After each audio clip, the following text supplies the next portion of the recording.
Assalamualaikum warahmatullahi wabarakatuh. Mohon maaf yang sebesar-besarnya, ini tidak seperti biasanya. Saya biasanya menggunakan Zoom, ini menggunakan aplikasi yang bagi saya cukup cukup baru dan cukup asing, meskipun ini sudah lama.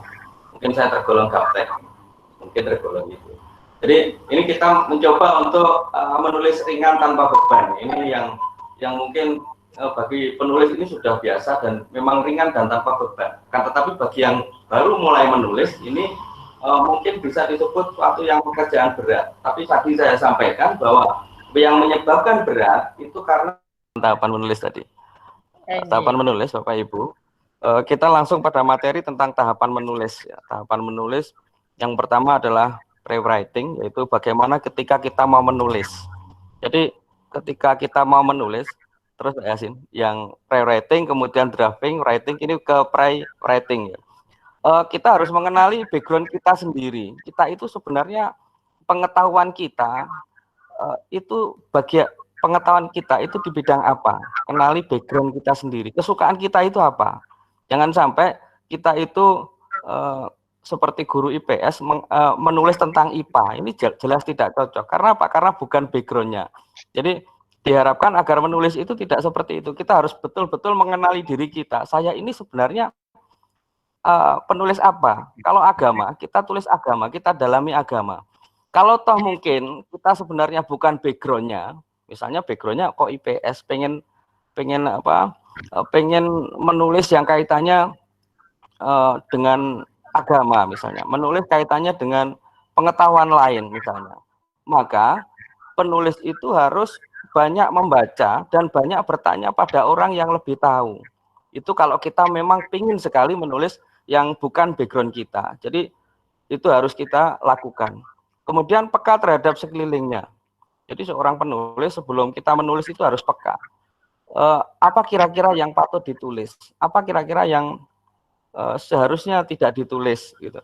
Jadi apa yang patut ditulis, yang seharusnya tidak ditulis. Ini namanya peka. Kemudian mengingat peristiwa yang lalu. Peristiwa yang lalu ini juga bisa menjadi bahan kita untuk menjadi tulisan-tulisan kita. Kemudian tulis sesuatu yang diminati pembaca. Ini kita harus mengetahui betul bahwa tren pasar itu apa? Tren pasar pembaca maksud saya. Tren pembaca itu apa? Ada kalau kita kategorikan ada trennya anak-anak, ini buku cerita anak-anak. Yang kedua ada cerita remaja misalnya. Kemudian buku-buku dewasa, kemudian buku ilmiah dan sebagainya. Ini kira-kira yang paling diminati yang mana? Tetapi untuk saat ini yang biasanya yang paling tren, kalau kemarin itu buku mata pelajaran itu buku menduduki peringkat pertama yang paling tren dan terlaris, sekarang adalah novel, banyak cerita-cerita yang sifatnya fiksi ini menjadi tren yang laris. Kemudian perbanyaklah membaca. Ini kalau pre-writing sebelum menulis itu harus memperbanyak membaca. Jangan sampai kita tidak membaca tiba-tiba menulis.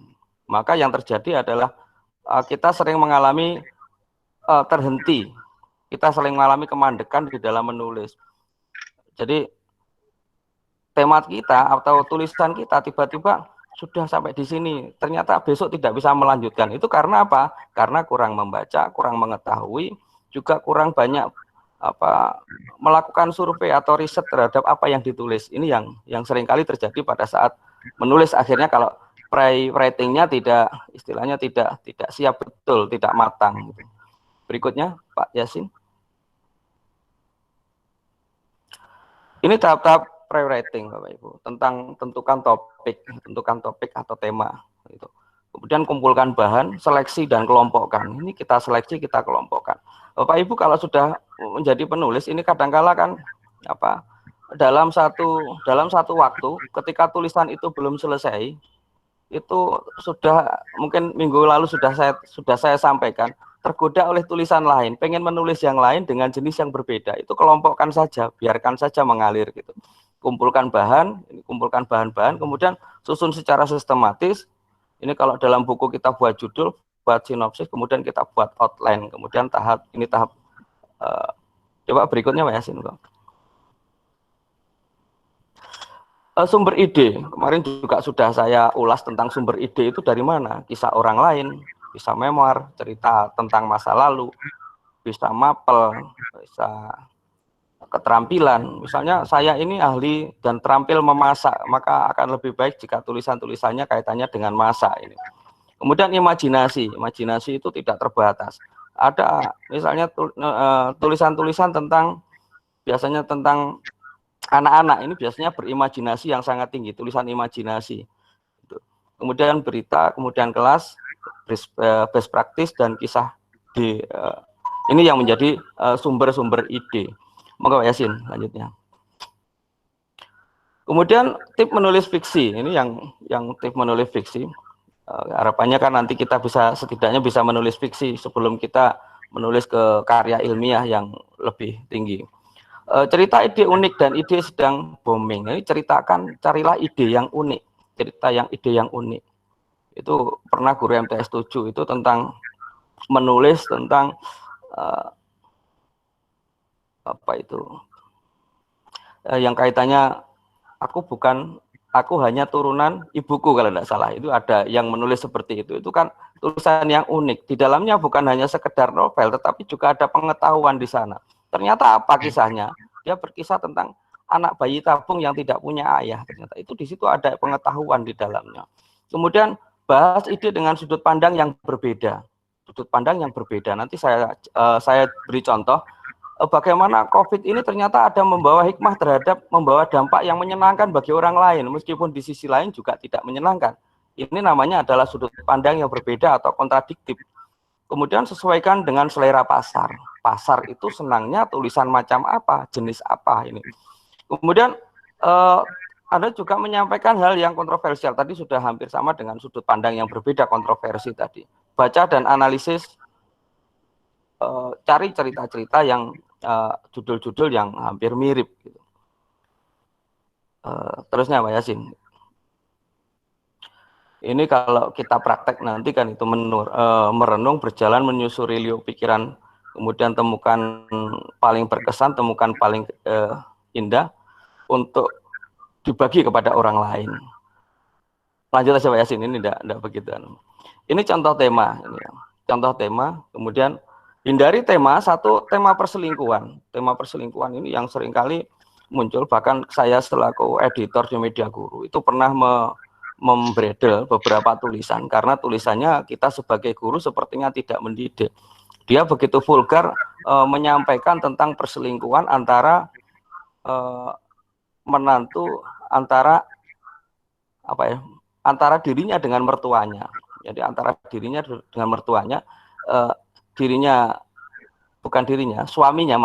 suaminya itu umur 35, sedangkan orang tuanya, mertuanya tadi itu umurnya adalah 80. Ini seakan-akan 80 dengan 35, ini terjadi perselingkuhan. Ini pernah saya bredel, kemudian saya ganti, kemudian saya kembalikan juga naskah itu. Terus pertengkaran keluarga, kalau kita punya keluarga bertengkar itu tidak usah diungkit kembali, itu diharapkan tidak usah. Kemudian berikutnya adalah pornografi. Pornografi ini saya harapkan juga, kami harapkan atau kode etiknya jangan. Kemudian tulisan yang menyombongkan diri. Tulisan yang menyombongkan diri seperti apa? Yang menceritakan diri kita terlalu berlebihan. Dulu saya ketika 5 SD itu saya sangat pinter, tidak ada orang sepinter saya. Misalnya ini adalah cerita yang menyombongkan diri. Cukup membanggakan diri. Saya ini pandai memasak dan teman-teman saya tidak ada yang bisa memasak seperti saya. Itu adalah cerita yang menyombongkan diri. Saya ini paling pintar menulis, sedangkan teman-teman saya tidak ada yang bisa menulis. Ini adalah kisah-kisah yang menyombongkan diri. Ini diharapkan tidak, bahwa karena penulis itu harus punya sifat atau sikap untuk rendah hati gitu. Membanggakan diri sendiri ini diharapkan untuk tidak gitu. Ini contoh tema yang harus dihindari. Sedangkan tema yang lain itu sebenarnya bebas saja. Lanjut Pak Yasin. Kemudian kita menulis kerangka atau ketika kita mulai menulis apa yang akan dibicarakan. Kita itu sedang berbicara apa? Kita sedang mau menulis apa?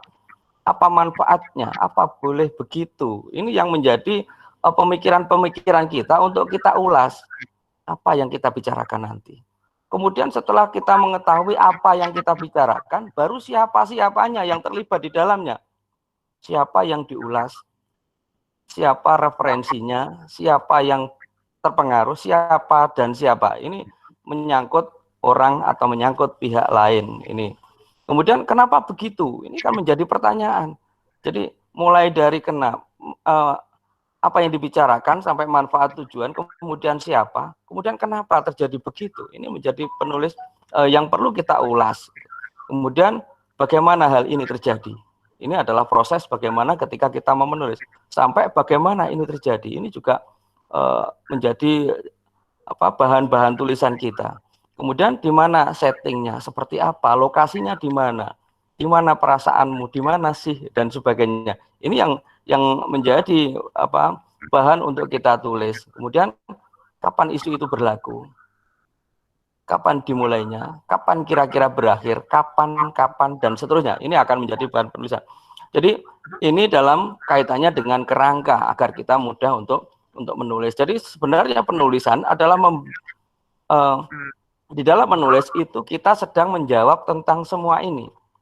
Jadi tentang topik, tema, judul postingan dan sebagainya. Ini adalah menjawab tentang semua ini. Terus Pak Yasin. Coba kita praktek menulis ini. Tadi saya menyatakan bahwa ada judul yang cukup kontroversial. Ini yang sengaja saya tulis. Ini bukan berarti tulisan bagus, bukan. Ini hanya sekedar contoh saja. Praktek menulis COVID-19 itu anugerah. Itu saya beri judul. Padahal kalau COVID-19 itu siapapun menganggap bencana, tapi ini anugerah. Ada anugerah, jadi ada hikmah di balik COVID itu ternyata. Dan itu pun sudah pernah saya tulis di harian, di media massa tentang COVID itu, meskipun tidak saya sebut itu anugerah, tetapi saya mengambil hikmah dari COVID itu, bahwa COVID itu ternyata dapat mengembalikan pendidikan itu pada keluarga. Ini adalah bentuk bahwa saya menganggap bahwa COVID itu tetap ada hikmah. Pagi itu tampak cerah, itu kan suasana, menyebutkan suasana. Pagi itu tampak cerah, namun jalan-jalan sepi. Situasi cerah, jalan-jalan sepi, kendaraan yang biasa lalu lalang tak ada lagi. Ini kita mengingatkan pada suasana COVID ketika di lockdown pertama kali, kita hari raya pun sepi, semuanya sepi.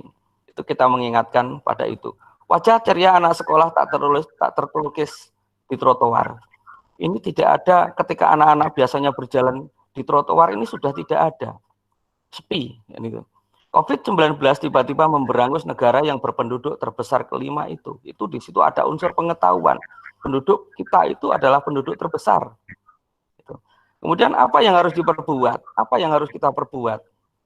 Semua tiba-tiba terhenti. Masjid ditutup, menuju rumah Tuhan pun seakan terhalang. Memang semua diam, namun sesungguhnya hati ini menjerit. Apalagi saudara-saudara kita yang tak berpunya, mereka sungguh menangis dan harus maaf ada yang kurang ini. Apa yang harus dimakan untuk esok hari? Mereka harus memilih mati kelaparan atau terkena virus corona. Tragis, itu kesimpulan. Namun ada yang bilang COVID-19 adalah anugerah karena tidak harus capek-capek keluar rumah dan meninggalkan keluarga. Biasanya dia harus bekerja di luar kota. Berhari-hari kadang tak pulang karena urusan di luar yang tak kunjung usai. Coba kalau tak ada COVID, pasti keluargaku aku tinggal berhari-hari. Bulan September biasanya agenda ke Jakarta, paling tidak selama seminggu. Itu minggu pertama, minggu kedua harus ke Bogor, mungkin juga ke Bandung. Katanya sambil tersenyum memandang istrinya. Istrinya pun tersenyum, simpul penuh makna, seperti ada rahasia. Ini kan menunjukkan bahwa ada di balik COVID. Ini saya tidak curhat, soalnya biasanya metu kan gitu, bukan itu. Artinya bahwa di balik COVID ternyata ada juga hikmah, ada untungnya juga bagi orang tertentu. Gitu. Jadi ini adalah COVID itu anugerah, saya beri judul seperti itu. Monggo Pak Yasin terusnya. Ini webinar gagal, saya beri judul webinar gagal. Gitu. Seakan-akan kok webinar gagal. Ini juga tentang, temanya juga masih tentang COVID, tetapi dengan judul yang berbeda. Di depan gerbang sekolah, anak-anak berjubel, mereka berebut mencium tangan guru-gurunya. Suasana ramai, wajah optimus sepertinya telah siap menyantap ilmu. Ini kan yang terjadi di sekolah ketika pagi, anak-anak itu sedang berebut mencium tangan gurunya. Ini kejadian itu hal seperti itu yang biasanya di sekolah itu. Mereka bergegas berjalan menuju kelas masing-masing. Mereka dengan penuh semangat, Pak, sekarang waktunya Bapak mengajar di kelas kami, kata seorang anak kepada seorang guru. Guru pun langsung bangkit dan bergegas menuju kelas. Sampai di kelas sepi, tak ada seorang anak pun di kelas itu. Suasana kelas benar-benar sepi. Guru itu pun mencoba kelas sebelahnya, ternyata juga tak ada anak pun di dalamnya. Dia pun akhirnya berlari-lari kecil berhenti mengintip sebuah kelas yang terkunci. Namun tiba-tiba ada seorang yang memegang pundaknya. Pak, laptopnya tidak dimatikan, webinar sudah usai. Bapak belum absen ya, kata teman yang sejak tadi aktif mengikuti webinar. Waduh, saya ketiduran, Pak. Gagal dapat sertifikat ini. Jawabnya sambil tergopoh-gopoh karena ternyata waktu zuhur hampir habis. Ini adalah bentuk bagaimana kita ini tidak sedang nyindir kalau webinar ditinggal, tidak sedang nyindir ini ya. Kan tetapi ini hanya cerita saja, ini hanya bentuk tulisan cerita. Ternyata kalau kita awalnya kita lihat kan bukan ini kayak cerita betul-betul terjadi di depan gerbang, ternyata akhirnya kan hanya mimpi. Ini kalau di dalam pentigraf itu kan ada penulisan 3 paragraf, itu cerita 3 paragraf yang mirip dengan ini. Ya memang ini 3 paragraf itu kan gitu, bukan mirip, ya memang ini. Jadi ada efek kejut di efek kejut di belakang itu. Monggo terus, Bu. Kemudian kita mencoba untuk tanya jawab. Bolehkah kita keluar dari kerangka untuk menulis? Ya memang di dalam menulis itu kadang-kadang tiba-tiba berubah. Pikiran kita tiba-tiba berubah. Yang awalnya ditulis dengan kerangka tertentu, Pak, muncul pemikiran baru untuk menambah kerangka, bahkan mengurangi kerangka. Apakah boleh? Boleh saja, asal tidak keluar dari tema. Bolehkah judul berubah? Kalau judul yang saya sampaikan minggu kemarin, bahwa judul itu mungkin saja berubah, bahkan mungkin detik-detik terakhir. Ya, detik-detik terakhir itu baru menemukan judul yang bagus. Gitu. Bagaimana kalau kehabisan di tengah jalan? Gitu. Bagaimana kalau nulis kehabisan di tengah jalan? Itu biasa kalau kita bisa keluar bisa kehabisan di tengah jalan. Misalnya berhentilah, gitu. Ya berhenti saja kalau berhenti. Kemudian diinginkan otak kita ditinggal nonton, ditinggal bergurau gitu, ditinggal baca-baca, ditinggal jalan-jalan gitu. Ini yang biasanya yang ketika ide itu mulai habis gitu. Udah Bapak Ibu, terus. Monggo terus. Kemudian kembali kepada judul tadi. Judul kemarin, judul itu harus menarik, judul itu harus unik, judul itu harus mudah diingat. Kemarin ada yang yang bertanya tentang judul ini. Judul harus menarik, mudah diingat. Itu bukan bahasa yang benar karena sebenarnya judul itu bebas. Kalau bahasa memang harus benar. Kemudian bombastis itu judul itu seakan-akan menggoda orang lain untuk membaca, membuat penasaran, bombastis. Ini yang kaitannya dengan judul. Sudah? Terus, ya. Ini beberapa judul yang jalan ke surga yang berbeda. Ini ada beberapa judul yang novel-novel yang sudah ada. Surga yang tak dirindukan, menulis ayat-ayat kauniyah. Ini tulisannya MTS 7. Sampulnya sudah saya tampilkan kemarin, menulis ayat-ayat kauniyah. Ini sebenarnya anak-anak bercerita tentang COVID, gitu, menulis tentang COVID. Kemudian judulnya baru muncul, bahwa COVID itu adalah termasuk ayat kauniyah. Gitu. Kemudian saya beri judul seperti itu, menjadi guru inovatif dan produktif. Kemudian membabat benalu, money politik. Tercipta surga di kelas, sebening sahadat, tergoda kiamat. Ini adalah judul-judul yang mungkin bombastis dan juga mungkin menarik untuk dibaca. Lanjutannya Pak Yasin. Ini saya review dari artikel yang kemarin masuk, tulisan-tulisan yang kemarin masuk dari Bapak Ibu. Saya ini. Sudah muncul. Sedang ya? Ini kemarin ada, mohon maaf saya tak minum ngelak.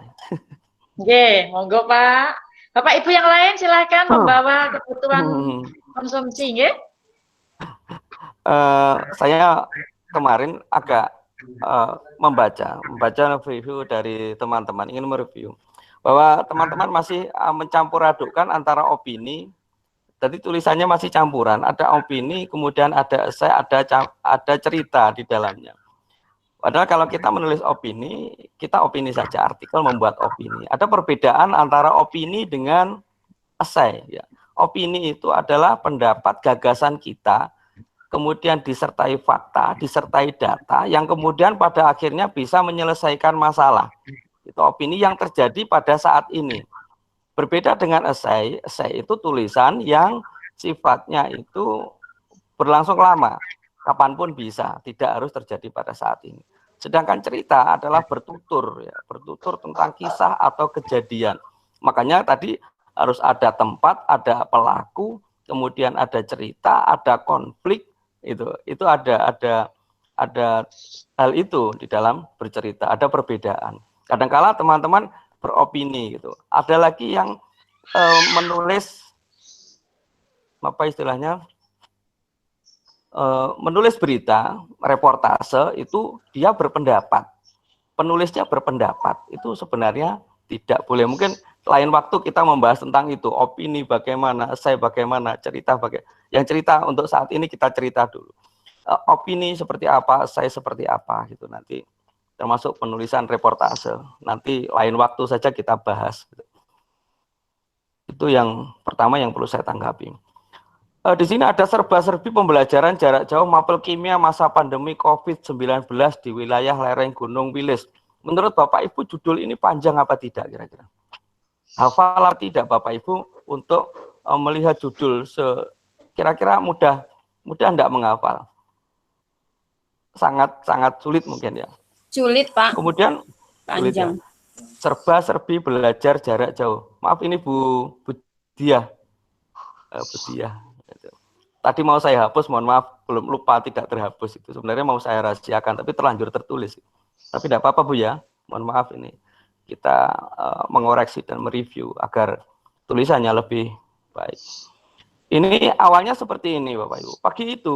Pagi ini di awal bulan Januari 2020 dengan penuh semangat guru dan siswa SMKN 1 Semen berbaris rapi melakukan apel di halaman sekolah menyambut pembelajaran semester 2 tahun 2019-2020.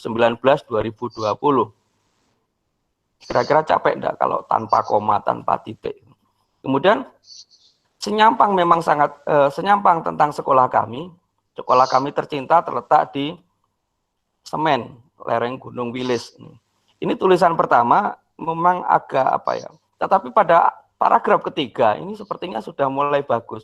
Jadi editan pertama itu di paragraf pertama. Saya mengedit banyak di paragraf pertama.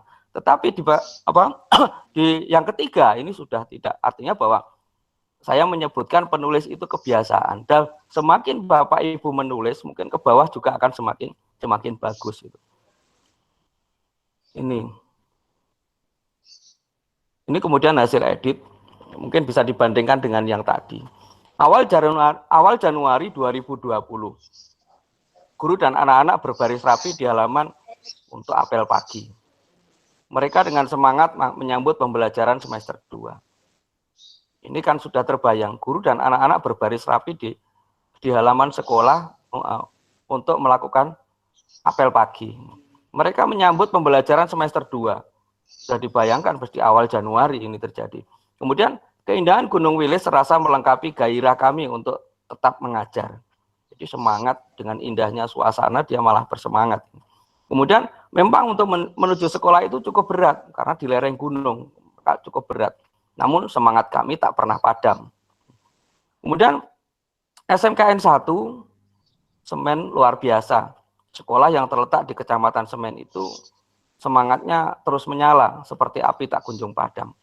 Wajah-wajah lelah anak-anak tak terlihat sedikit pun. Dia melihat wajah-wajah anak-anak semangat, lelahnya tidak ada. Mereka gembira, selalu siap menyongsong pundi-pundi ilmu dari sang pengajar. Siswa kelas 10 sampai kelas 12 dan kelas 12 masuk siang. Sedangkan kelas 11 sebagian ada yang PKL. Semua pelajaran berjalan lancar. Demikian pula pelajaran kimia yang sedang saya ampu, sepertinya hampir tak ada kendala. Saya ingin mengantarkan mereka sampai UNBK.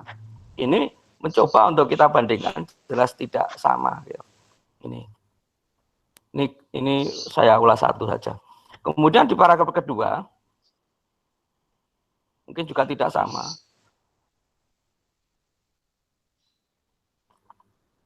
Paragraf kedua, Senin 16 Maret 2020, di sini langsung saya sampaikan, Senin 16 Maret, anak didik kami melaksanakan UNBK.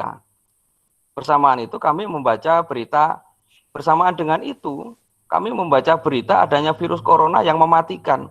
Virus itu telah mewabah hampir lebih dari 100 negara. Indonesia, maaf, salah edit ini. Indonesia, maaf ya. Indonesia adalah salah satunya. UNBK yang harapkan kami dilaksanakan sampai selesai juga harus berhenti. Demikian pula siswa kelas 10, maaf, dan kelas 11 ya. Berdasarkan SE dari Dinas Pendidikan Provinsi agar mereka belajar di rumah. Tujuan untuk menekan penyebaran virus ganas tersebut. Proses KBM dilaksanakan pembelajaran jarak jauh berbasis IT dengan menggunakan aplikasi berbasis IT. Ya.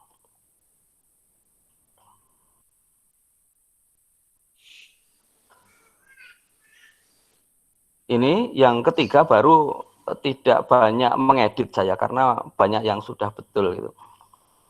Jadi mapel kimia yang saya ampu pun menggunakan pembelajaran jarak jauh. Awalnya saya menggunakan aplikasi Google Classroom karena sekolah kami belum menyeragamkan. Jadi belum ada keseragaman. Dia menceritakan seperti itu.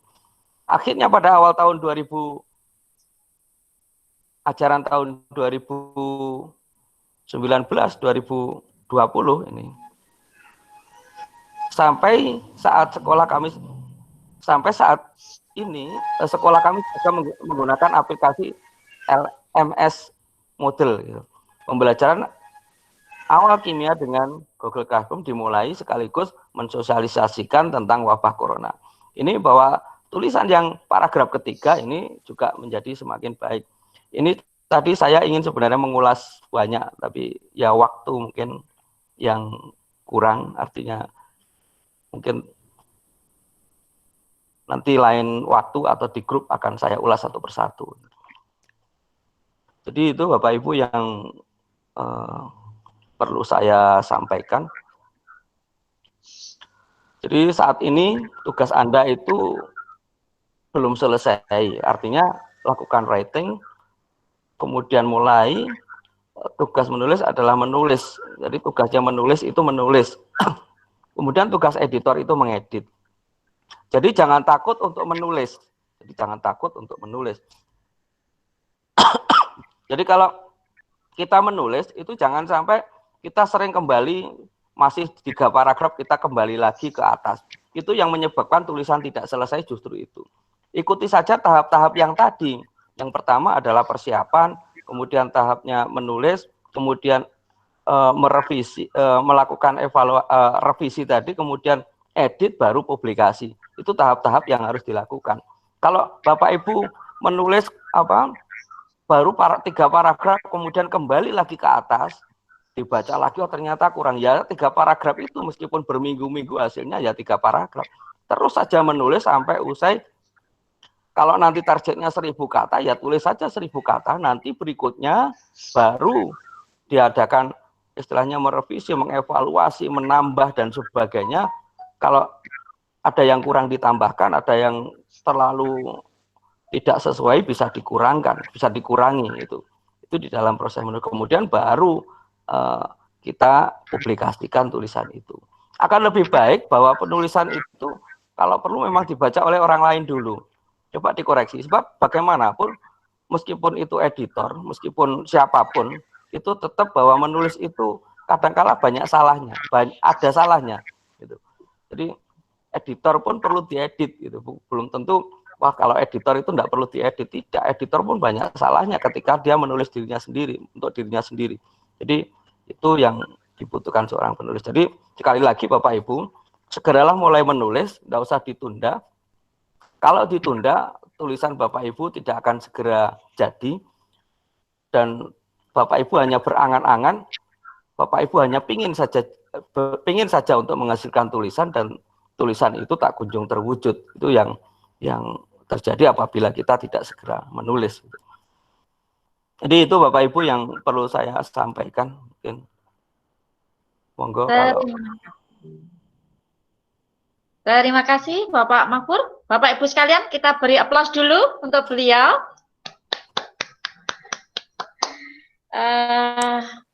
Monggo Bapak Ibu sekalian, bila ada hal-hal yang ingin ditanyakan terkait dengan menulis fiksi ini.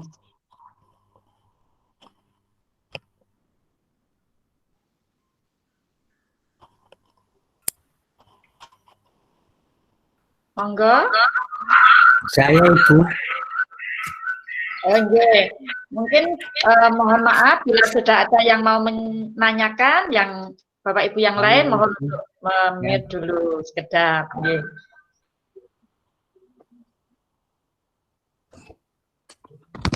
Oh iya, Pak Mahfur mungkin bisa stop sharing dulu. Sudah. Oke. Ini tadi Pak Yuyanto. Siap. Pak Yuyanto. Monggo Pak Yuyanto, silakan. Assalamualaikum warahmatullahi wabarakatuh. Waalaikumsalam warahmatullahi wabarakatuh. Ini loh Bapak, saya itu sering kali menulis gitu ya. Saya senang memang, saya bikin cerpen, saya bikin puisi. Namun ketika lomba kalah terus ya Pak, nggak pernah juara. Ya. Nah, kemudian kadang-kadang itu ketika kita menulis Bapak, di tengah-tengah itu ide itu hilang gitu loh Bapak. Kadang-kadang ini bagaimana cara mengatasi hal seperti itu, misalnya ketika kita bikin cerpen di mana ada subjek dan objeknya ya, ada yang lakon dan mereka yang harus dikalahkan dan sebagainya. Itu bagaimana kita bisa mencermati sehingga karya itu benar-benar jadi baik begitu loh Pak, dan kriterianya memenuhi syarat gitu. Kadang-kadang saya gitu lomba sering kali, tapi yo nggak pernah menang gitu Bapak. Sementara itu Pak, terima kasih. Terima kasih Pak Ayu. Satu persatu langsung langsung ditanggapi atau tiga begitu Pak? Tiga penanya ya Pak ya? Iya, monggo. Monggo. Sementara tadi Pak Yuyanto bagaimana mengatasi kehilangan ide di tengah-tengah saat menulis. Lalu yang kedua, kalau menurut saya ada pertanyaannya dua itu Pak Mahfur. Dua ya Pak Yu, saya paksakan dua. Ya. Yang kedua itu bagaimana ya strateginya agar kalau kita mengikuti motivasi dari luar, yaitu motivasi menulis dalam rangka ikut event dan agar masuk juara. Oke, Pak Yu. Siap. Berikutnya yang kedua, penanya kedua, monggo Bapak Ibu.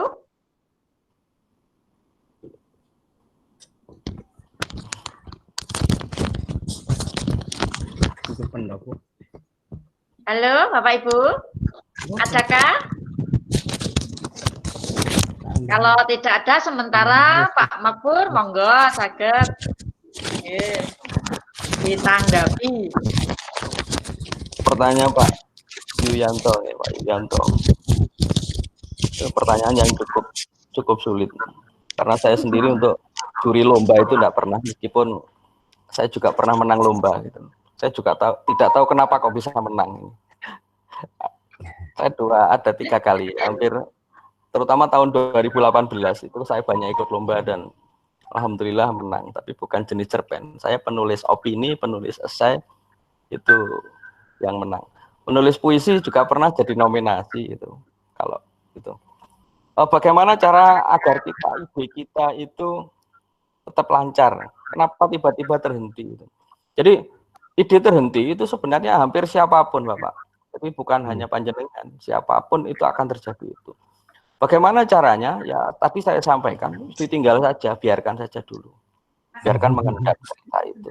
Kemudian kita jalan-jalan, kemudian kalau perlu kita mencari buku-buku, mencari inspirasi yang mempunyai kemiripan dengan cerita kita. Bukan kita mau memplagiasi, tidak, tetapi kita mencari inspirasi dari sebuah cerita. Jadi cerita itu menginspirasi cerita kita. Jadi itu. Kalau yang menang lomba Pak Ju, ini biasanya memang apa ya, ada kriteria tertentu. Saya pernah lomba cerpen itu juga tidak menang, sama dengan jenengan. Tapi kalau lomba opini, lomba itu, jadi saya tidak tahu. Kalau saya terus terang saja, daripada saya jawab tidak benar, saya jawab terus terang bahwa untuk menulis cerpen itu saya belum pernah menang. Dan kalau yang lainnya tadi saya sebutkan itu memang saya pernah termasuk berpuisi, meskipun saya guru IPS itu berpuisi kok ya masuk nominasi, saya juga tidak tahu kok bisa masuk. Jadi itu Pak Ju, saya tidak, mohon maaf, ini jawaban saya mungkin tidak memuaskan sama sekali. Jadi itu. Tidak apa-apa Bapak. Terima kasih. Jadi itu ya Pak, dibiarkan mengendap dulu. Iya. Terus nanti ya, kita lingkari kalendernya. Wah, ini tinggal berapa hari lagi ya?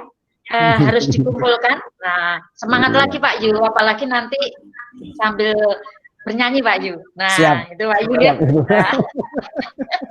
Oke, terima kasih Pak Mahfuz juga Pak Yu. Berikutnya ini ada yang di chat. Untuk yang di chat dari Bu Titik Sulistiani, kunci dasar apa syarat untuk menulis cerita. Kemudian dari Bu Ani Wagini, bagaimana trik agar semangat menulis, Bapak? Nah, yang terakhir ini dari Mat Sinau. Assalamualaikum Pak Mafur.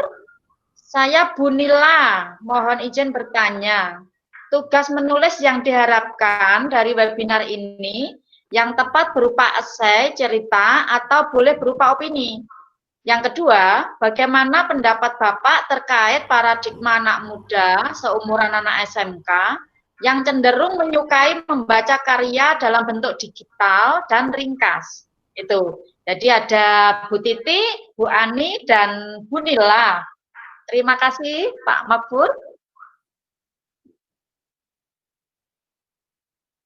Yang pertama dulu, kunci dasar.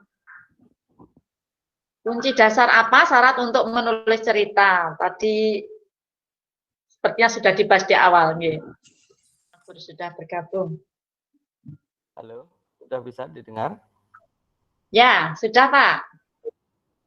Apa tadi Bu kunci dasar? Ya, untuk menulis cerita. Iya, sudah saya sampaikan di awal, kita menentukan tema, kemudian kita menentukan kerangka, itu yang dijadikan kunci-kunci dasar dulu. Kita temanya apa? Kemudian lebih spesifik lagi kepada judul dan sebagainya. Itu di atas sudah saya jelaskan tentang proses bagaimana menulis tadi. Itu tentang kunci dasarnya seperti itu. Jadi kunci-kuncinya itu sebenarnya. Itu apa itu? Yang berikutnya Pak, untuk Bu Titi, Bu Titi. Bu Titi ya, untuk Bu Titi tadi sudah disampaikan. Yang dari Bu Ani, bagaimana trik agar semangat menulis, Pak? Trik untuk semangat menulis sebenarnya motivasi itu lahir dari diri kita sendiri. Jadi keinginan untuk bisa menulis itu yang menyebabkan kita semangat. Kalau kita tidak ada keinginan untuk untuk bisa menulis, ya tidak pernah ada semangat. Jadi yang paling penting adalah diri kita sendiri. Jadi motivasi-motivasi yang seringkali membuat kita kecewa. Gitu. Ketika kita masih mau menulis, Pak, royaltinya berapa? Sudah berpikir itu yang menyebabkan kita ternyata kecewa. Karena seorang penulis juga butuh proses. Gitu.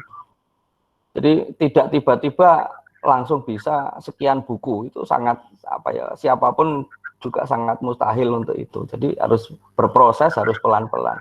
Jadi tipnya ya harus keinginan diri kita untuk tetap menulis, keinginan untuk tulisan kita bagus. Seperti tadi saya bahas, gitu. Seperti tadi saya bahas, saya review di tulisannya Bu dari SMK mana tadi? Semen tadi kan awalnya tulisannya banyak yang saya edit di awal itu. Tapi pada masuk paragraf ketiga itu sudah mulai bagus. Tahap berikutnya sudah mulai bagus. Dan bagaimana kita semangat, yaitu tadi seperti Pak Yo sering ikut lomba itu kan akan semangat itu. Kalah biar besok ikut lagi gitu. Kalah besok lagi. Itu. Nah, kekalahan-kekalahan itu kan bisa akhirnya kalau kita kumpulkan menjadi sebuah buku. Misalnya kalah sampai misalnya 50 kali kan bisa menjadi buku, itu sudah cukup menjadi buku itu, jadi cerita, kumpulan cerita itu. Kemudian dari kumpulan cerita nanti kan jadi apa ya, kekalahan kita itu ya, tetap kita buat manfaat, kita ambil, kita kumpulkan sampai 50 kali 50 judul ya, menjadi sebuah buku, nanti kita jualkan, royaltinya juga bisa. Jadi ada, tetap kita tidak boleh apa ya, lari dari istilahnya menulis itu rugi, tidak boleh, tidak pernah ada menulis rugi. Dulu kan pernah juga saya sampaikan gitu, apakah nanti ini dijadikan buku gitu lah, saya jawab gini, apakah tidak eman-eman kalau tidak dijadikan buku, kan itu. Kalau ini yang seharusnya menjadi motivasi kita. Jadi sangat eman-eman. Makanya terus belajar, terus insya Allah akan tulisan kita akan menjadi semakin baik gitu. Semangat saja, ingin bisa, ingin lebih baik gitu.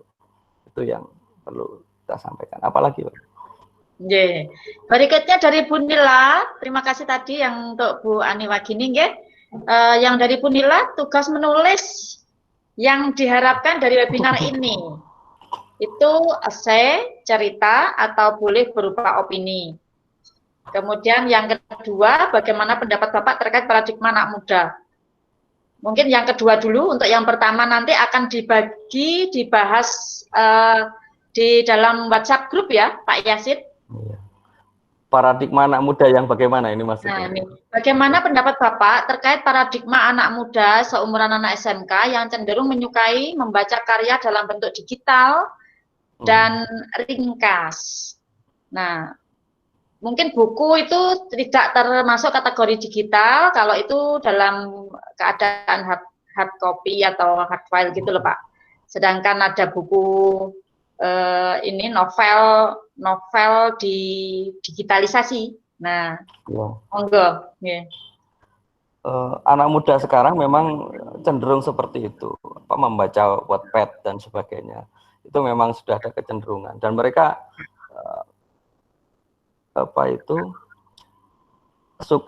lebih suka praktis, lebih simpel. Namun tidak menutup kemungkinan bahwa anak-anak itu juga punya novel dan banyak novel gitu. Banyak buku-buku novel yang dia baca. Jadi kita tidak bisa mengatakan bahwa anak-anak itu mesti suka HP, itu tidak mesti seperti itu. Jadi anak-anak muda sekarang mungkin untuk saat ini era pandemi mungkin ya HP itu. Tetapi kalau kita lihat sebenarnya juga tidak. Meskipun era teknologi semua juga semakin simpel, ada cerita-cerita yang bisa masuk ke HP dengan mudah, tetapi saya kira novel itu tetap menjadi primadona bagi anak-anak muda sekarang. Makanya dulu saya pernah menyampaikan bahwa di dalam menulis novel itu, di dalam menulis cerita, menulis novel itu harus ada muatan. Ada muatan artinya pengetahuan yang disampaikan pada anak-anak. Misalnya dulu kisah cinta, bagaimana kisah cinta itu ditulis. Sebenarnya kan ada muatan-muatannya di sana. Jadi kita tidak sekedar hanya berkisah tentang cinta seorang dari orang kepada orang lain, laki-laki pada perempuan, tetapi ada muatan-muatan yang ada di dalamnya. Ya, ada muatan agama, ada muatan budaya, ada muatan religi.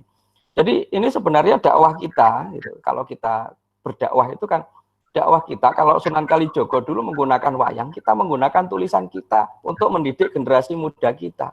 Ini cara kita sebenarnya. Jadi jangan dianggap bahwa novel itu mesti seperti ini, tidak. Makanya kita sebagai guru, sebagai pendidik itu kan arahnya harus gitu. Jadi kita membuat novel tapi punya muatan, punya nilai-nilai yang ada di dalamnya. Bukan sekedar cerita setelah pacaran putus dan sebagainya, bukan itu. Tapi ada nilai yang agama, ada budaya, ada nilai-nilai religius yang kita pegang. Jadi pengetahuan tadi, insya Allah juga itu cara kita untuk masuk. Sebab bagaimanapun anak-anak sekarang suruh baca buku pelajaran paling rasa-rasen kan. Itu yang sekarang. Tetapi kan karena dengan kita sebagai guru dan bisa punya kelebihan menulis kan bisa akhirnya kita memberikan materi pelajaran kita lewat seperti itu. Meskipun kita tidak secara spesifik kimia misalnya kan tidak, tapi kan ada bisa juga memasukkan unsur itu.